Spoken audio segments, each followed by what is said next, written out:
With me, Congressman Trey Gowdy, Republican from the great state of South Carolina, who serves on the House Intelligence Committee. Good evening, sir. Good evening. How are you? Good. Have you seen any evidence, or do you have any proof or knowledge of any crime committed by former National Security Advisor Susan Rice? No, ma'am. The Congress doesn't investigate crime. She's a witness that has relevant information that would be within our committee's jurisdiction, and we're going to want to talk to her.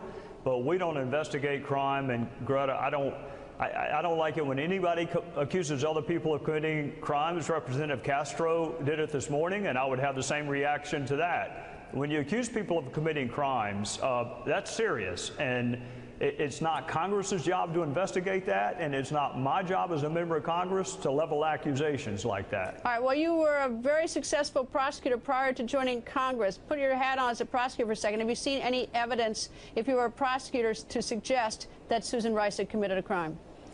Well, I have not, but chiefly because I have not seen any of the evidence related to Ambassador Rice. Chairman Nunes and perhaps Ranking Member Schiff have seen it. I'm coming up over the Easter recess to look at everything that I have access to, but I'm not convinced that I yet have access to the underlying data that may have informed or instructed that opinion. And unless you have overwhelming proof of a crime and it's your job to make that allegation, I just try to stay out of that realm. I mean, Congress should be investigating lots of things, but we don't investigate potential criminality. Therefore, I don't think we ought to be talking about it. How helpful is it when the president says that to the investigation? About as helpful as when Representative Castro said it earlier this morning. This is a free country. You can say what you want to say. I would rather wait until the investigation begins and then is concluded and we talk to all relevant witnesses, and if there is evidence of a crime, regardless of who committed it, proper referrals will be made to the Department of Justice. But there's not a single member of Congress that can put anybody in jail for anything, and probably best for us not to talk about it. Have you seen any evidence that President Obama wiretapped President Trump? No, ma'am, not in the specific way in which you framed the question, no. And have you seen, and I mean, you say you're coming up to see the documents. Is there any reason, I mean, it sort of seems like Chairman Nunes and Congressman Schiff have been talking about the documents for about 10 days. Is there any reason why the House committee hasn't seen these documents? Well, let me say this up front, Greta. I could have used Adam Schiff's help 2 years ago getting documents from a different White House. So I applaud him for finally coming to the full realization that you need documents to be able to conduct an investigation. I fully expect this White House to provide all documents that are not otherwise legally protected. I have no reason to believe they will not. And I think those documents will be provided in time for us to conduct the most fulsome interviews necessary. I smile a little bit at the irony of Congressman Schiff complaining about a White House that won't produce documents. I swear I could have used his help over the last 6 years. At this point, with all the, all that's gone on in the House Intelligence Committee and all the, I mean, I'm sure you've seen the criticism of both ways, Democrats and Republicans.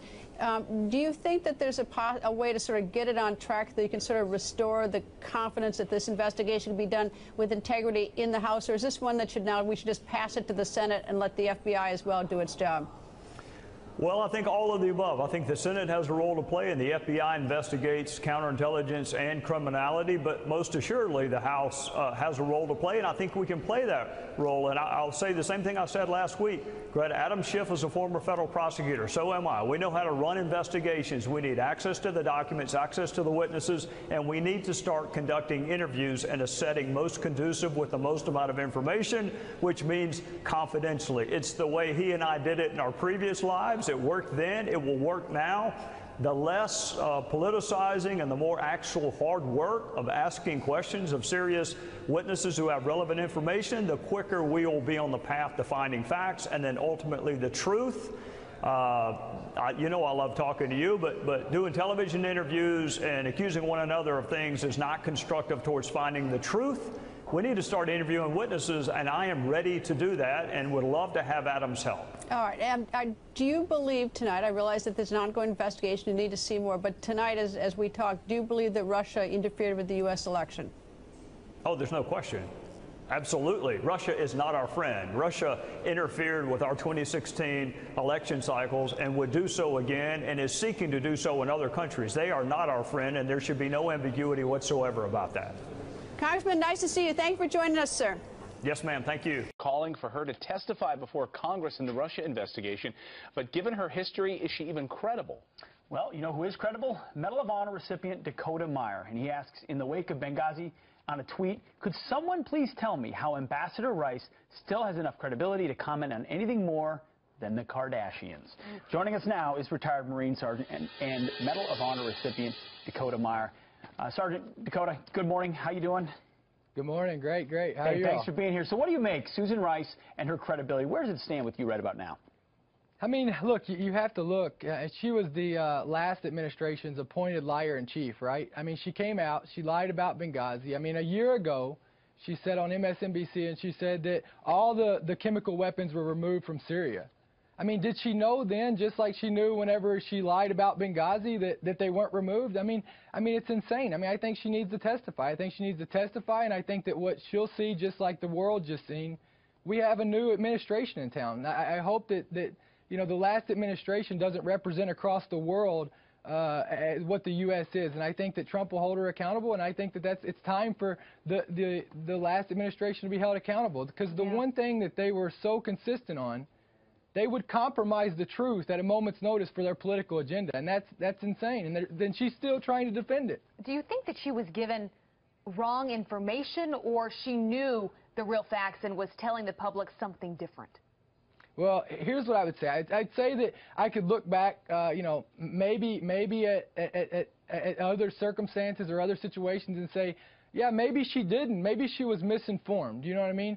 But I think that with her to still continue, and just like she just did about continuing to say that, you know, we were still more effective at getting the chemical weapons out more than, you know, with their decisions based in 2013 than you would be able to with force, then what I challenge her to say is go over and tell the families who just lost their loved ones that what you did was effective, that the actions that you did was effective.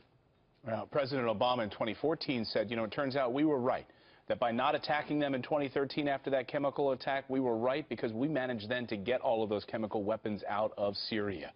When you hear that, we played that statement yesterday, it just makes your skin crawl.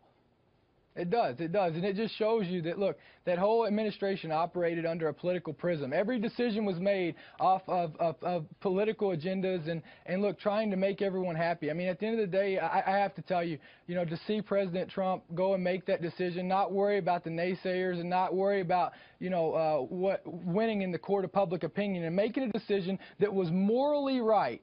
I don't know if I've seen any decisions made from the last administration that were based off of what's morally right and what is our obligation to, you know, to the world and to you know, the people across, you know, that rely on us. I mean, you see the Syrians talking about, you know, they look to us to come make and bring peace and help them out in the times that they need it the most. And Dakota, as a recipient of the Medal of Honor, you're a war fighter. You received that medal under the Obama administration. But with the new Trump administration and their actions in Syria, what's your take on how President Trump has responded there?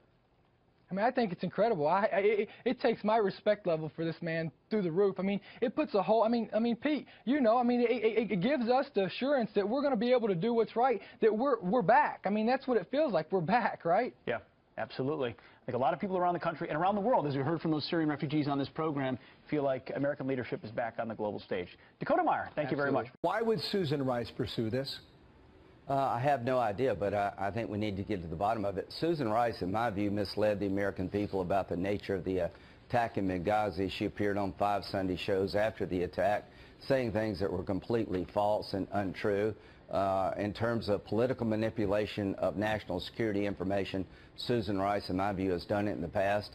Whether or not she did it this time, I don't know, but it's something Congress should look into. If she was involved in unmasking Trump transition figures, what was the reason, and was there a political motive? I'd like to know that, and we'll get to the bottom of it. She worked for the president, right? Well, yeah, but she was a very political person. I didn't trust her. Who would have told her to do this and pursue it? I have no idea, but here's the one thing I can tell you about Susan Rice and Ben Rhodes. I thought they manipulated the fact pattern in Benghazi to the benefit of the president. I thought they tried to mislead the American public. There was a coordinated terrorist attack. It was not some protest outside the embassy. So I know what they're capable of doing. I'm not going to prejudge here, but I think every American should know whether or not the National Security Advisor to President Obama was involved in unmasking Trump transition figures for political purposes. It should be easy to figure out, and we will. Did she break the law, Senator?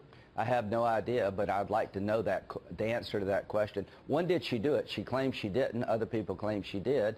Let's talk to Brennan and Clapper. They should know. If she made a request, it would be to them. So I would suggest that we call in Brennan and Clapper and see if there was ever a request made by Susan Rice about Trump transition. Based on that answer, you're suggesting this story runs deep, Senator. Oh, I think it does run deep. I'm worried about Trump ties to Russia. I'm worried about who's leaking all this classified information to hurt our country. I'm very worried about somebody unmasking incidental collection for political purposes. I'm worried about all three.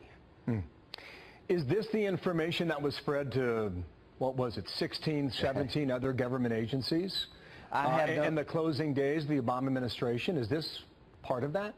I don't know. What I do remember being told was that the intelligence community assessed that the Russians hacked into the DNC computers and Podesta's emails for political purposes to interfere in our election. That happened before the election. After the election, now we have allegations that the Trump transition team, through incidental collection, that their names were collected and unmasked, apparently inappropriately.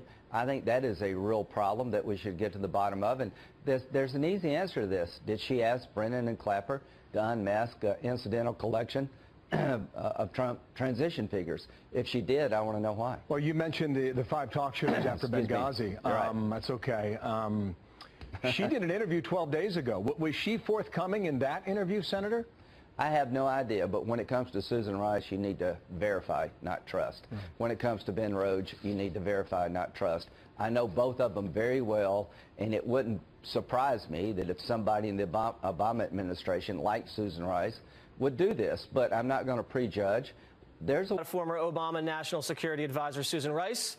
Multiple sources confirm that she, in fact, did know about the surveillance of Team Trump and was responsible for unmasking the names of American citizens for political purposes. When Rice was first asked about this 2 weeks ago, she seemed clueless.